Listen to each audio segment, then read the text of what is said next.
Hey everybody, welcome back. It is now Thursday morning, July 11th. I came to work today with zero, this many sales, this many things to ship out. I did get one about 20 minutes ago, so I packaged it and threw it in the mailbox just so I could say I actually have one thing shipping out today. But I now have over 2,000 items listed between all sites, and that includes a lot of like books and comics and stuff on Amazon. Uh, so yeah, one item shipped today, which is horrendous. But it's giving me a chance to list like crazy and to give you guys an update on the Via Trading pallets. Um, the one item that did sell was the Ray-Ban sunglasses that I bought at Plato's last weekend, so I paid $4.50 for them, 90% off of their $45. I listed them for $80, was offered $40, I countered at $70, they countered at $55, and I think I had it set to automatically accept anything over $50, so it automatically accepted, so $55 sale. I did have free shipping on it. I think my total profit when all was said and done was about $38. But that's the only $38 I've made today, so anyway. Oh, and other update, I did finally get my main eBay store up over 1,400 listings. It is right now at 1,405, and after I do this video, I intend to list like crazy so I can hopefully get it to the point where it will not drop below 1,400 again, but that's a record high for me, only because nobody's buying anything, so who'd have thunk it? You just have to stop selling stuff and you can actually hit your goals on how many you want listed. Anyway, back to Via Trading. So I'm going to show you real quick what I still haven't listed yet, and we'll go from there. Alright guys, I know this is pathetic. It's been almost 2 months now since I got my second set of pallets, and I still have some stuff that's not listed yet. This is all defective in some way, shape, or form, except for the pots on the top. Maybe they are. Maybe. I don't know. These are fine. This pile is all missing stuff, defective in some way, shape, or form, and I just haven't decided what to do with it yet. This New Wave fryer is one that was returned for not working. I plugged it in and it powers up fine, so I don't know if they just wanted to return it for their money back, or if there's something else that I can't figure out that's not working with it that I wouldn't know without actually using it. So who knows there, and this pile doesn't go all the way back. I've got some bins of toys and stuff under there that are also waiting to be listed, but the pile is just what you see up front here. Some clothes that have to be steamed or ironed and ready to list. So this stuff still needs listing. And then I still have this little pile. It's got some of the shoes from last weekend. I'm down to just a couple pairs of shoes to list. But this pile is also pallet items I haven't listed yet. This is a juicer, and it might actually be pretty decent money. And I did find the catcher thingy for it. But I don't know how to test it. I haven't plugged it in or done anything with it yet. And some of this stuff is, like this doesn't have any power cord, just some loose utensils. I do have another small box of loose utensils. I've been kind of batching them together by brand, or some of them that seem like they could sell okay individually, I've been selling individually. This is just a like cheese grater, but it doesn't have the catcher basket at the bottom, and an apron, and this fryer. And then there's some more utensils under the shoes over there. So yeah, this is the stuff. Oh, and then the Crux pans that still has the broken glass. I've got it being caught in the bucket underneath. So really, I mean, out of 300 whatever items, I don't have that many left that aren't listed.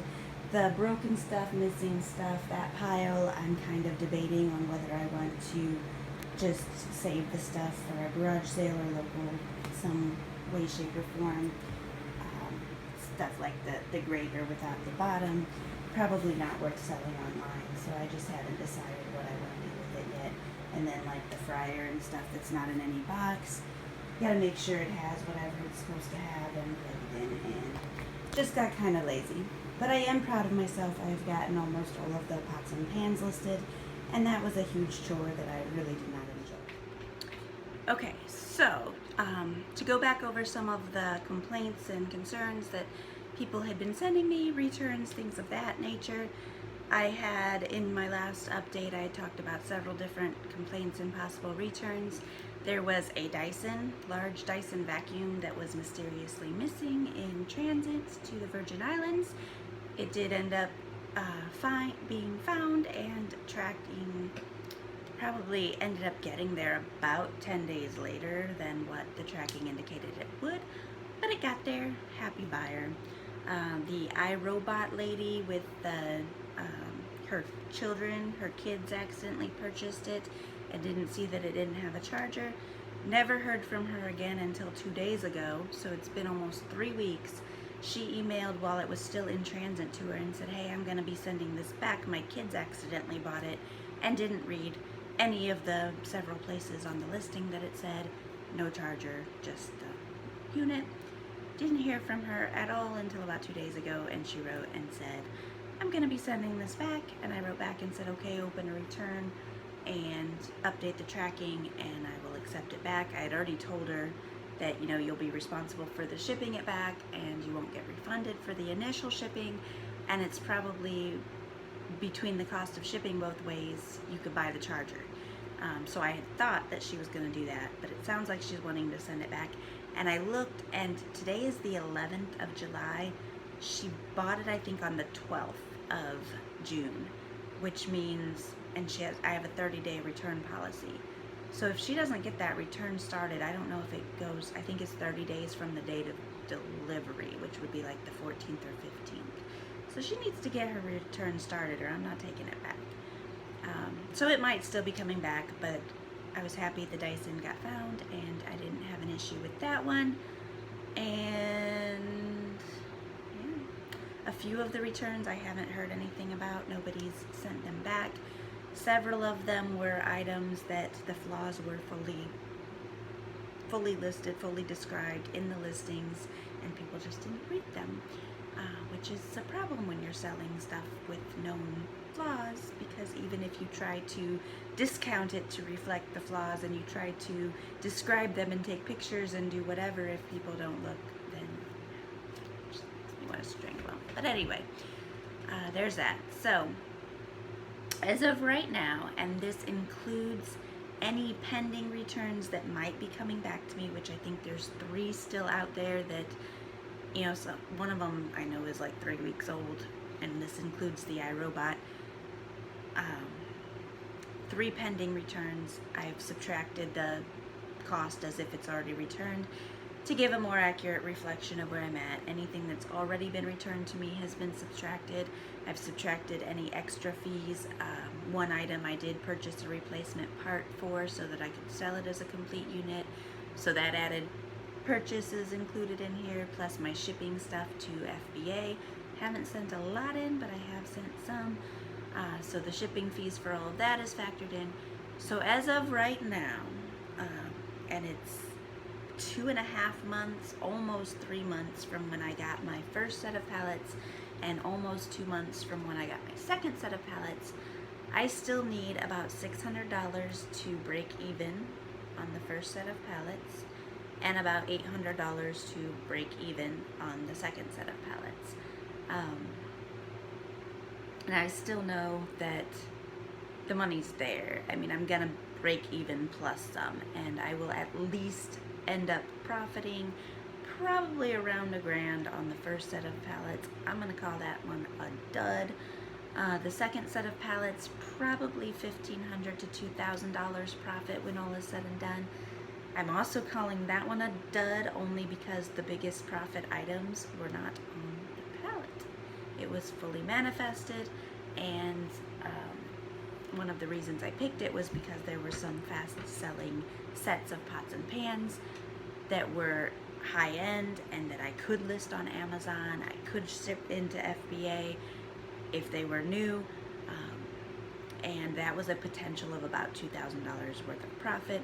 There was a Dyson vacuum that was just non-existent completely from the pallets that was on the manifest, and that would have been a fast sell for another couple $100.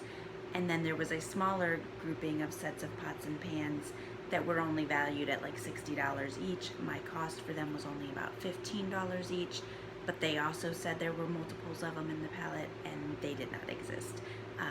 For the pots and pans that didn't exist, what happened was they scanned each individual pan as if it was an entire set, which really screwed the pallet value.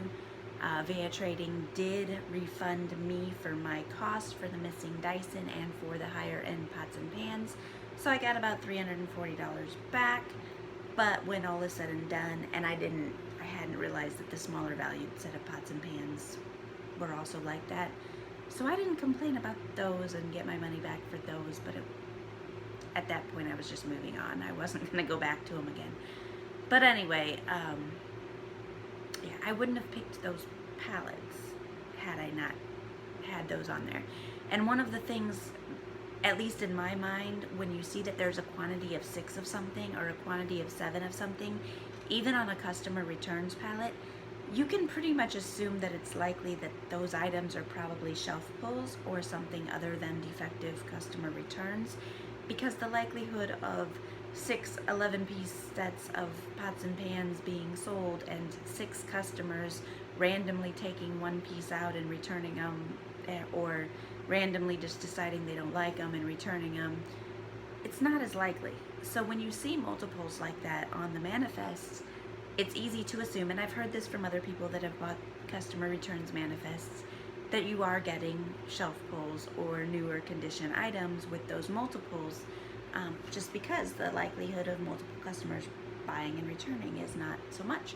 So when I look at that on the manifest, I was like, yay, I'm gonna get these, they're gonna be in good condition. And even if they had each been missing a part, or the boxes were badly damaged, or there was some reason I couldn't sell them as new, even if I had 10 pieces each or 8 pieces each of these 11-piece sets, that's a lot of value there. I could have still made a lot of money. So my initial thought process that I was going to double, maybe even triple my money, my investment on these pallets, was immediately cut short when I didn't have the merchandise I was expecting. So anyway, the point of this video, I guess, is to tell you whether or not I would do this again. And I do still see profit. There's still money trickling in from all of them. I still have some stuff that I haven't even listed yet. And I have factored into, if I took out all of the refunds, I think maybe not. I'd almost be at making my money back. So money is still there, and I'm still sitting on some expensive items. There's probably about 5 pallet items, pallet listings I have up now that will net over $100. Probably another 20 or 30 that'll net over $50. Maybe not that many, 15 to 20 that will net over $50. And a lot of small value stuff that's just gonna trickle in over time. I've sold 2 pairs of binoculars out of my 72 pairs, so yeah, got, you know, even if I make $5 a pair on those 70 pairs that are left, that's what, $350 back in my pocket right there. So that would pretty much put me to the making my money back line, and hoping for more than that. But yeah, I'm willing to practically give them away just to get a little money back in my pocket there. But the answer is yes. Yes, I will order more customer returns in the future, but no, not anytime in the very near future. What I want to do is make sure I have a contingency plan for the stuff that I can't sell online. Whether I want to sign up for some flea markets next summer or do garage sales, which I hate the idea of even planning a garage sale, but I might. And there's also 2 stores near me, not super convenient, but they're kind of like ongoing flea markets where they're thrift stores that rent out table space to 100 different vendors. So I'm on the waiting list for one. I haven't gone into the other one. I think it's the same premise, but I'll have to go check it out and get on their waiting list maybe. So you pay for the table space, like 5x5 section of the store or something. You get to set it up however you want. You get to leave your wares there. You pay a monthly fee for the space, and then you pay the one that I'm on the waiting list for 8% of your sales they keep, and you have to volunteer 5 hours a month in the store to help keep it clean, facilitate, help customers, do whatever. So it seems worth it to me to get rid of a lot of small value stuff that's not going to do so well online, stuff that I have tons of multiples of, stuff that I could be willing to let go for $2 or $3, but somebody's not going to pay $2 or $3 plus shipping for it. So things of that nature, I think I would do better in an environment like that. And if, I don't know how long the waiting list is, but if I can get in soon and see how stuff moves there, then I will be more likely to order a pallet sooner. I also want to make sure I get rid of more of the stuff that I still have sitting around here before I bring in more. And I did mention before I would try to avoid pots and pans in the future, but I've honestly found that people buy them, and I hate that because I don't like dealing with them. They are a pain in the butt. They're not like easily stackable. They're not easily shippable. You get the skillets with the long handles on the end, so you have to get a super long box and they're heavy, so the shipping weight's higher. But people have seemed to be willing to pay that, or for ones that I have a whole bunch of them together, I have factored it into the price and done it as free shipping. But it gets a pain to try to store these. They're all similar, so when they sell, I have to figure out what's what, and yeah, so I hate dealing with pots and pans. I can't get excited at all about taking pictures of them and listing them, but they sell. And I hate that they sell, but they sell.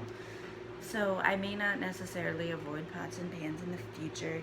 I will be very skeptical of any pallets that say that there are multiples of sets of pots and pans, because I feel like maybe there's some Macy's receiving manager out there somewhere that feels like he has learned the trick to minimize his loss and scan them all individually.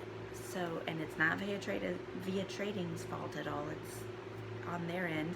I'd hope it's not a common occurrence, but I will be very skeptical, and I probably will not pick a pallet based on the fact that it's got a bunch of really nice sets of pots and pans, because I would be super disappointed to have that happen again. But yes, I will order more customer returns. I think there is definitely money to be made in them. I think I kind of got screwed on 2 different crappy pallets, but I know other people that say they make decent money on them. And they do have new merchandise pallets, but it's all general merchandise that's like Dollar General type stuff, dollar store type stuff that would be great if I had a table at a physical store. So I might try one of those pallets in the future if I do get in off the waiting list and have a spot to unload stuff, or if I decide to do garage sales. I'm not going to do one this year. I've already decided I'm not going to do one this year. I have started putting some stuff away so that when I do decide, if I do decide in the future to do a garage sale, I can just kind of pull out some totes that are already ready. Because I do have a lot of stuff, even just between stuff my kids outgrow that's not worthy of selling online. I have plenty of stuff. I hate garage selling. But anyway, that's it. That's where I'm at now. I have yet to make my money back, but I know I will make my money back. I am not going to be ordering another pallet in the near future, but I will be ordering more pallets in the future. So there's that. I am going to order some of their clothing soon so that I can do an unboxing of the clothing for you, and maybe try another type of makeup, even though I'll never be able to get ungated and sell it on Amazon. But that's a different story. So anyway, that's it. And now I'm going to get back to listing so that hopefully tomorrow I can ship more than one item. hope your guys' sales are great, and hope things are going well for you. And thank you so much for watching. Give me a thumbs up, subscribe if you haven't already, and come back for more content. Bye, guys.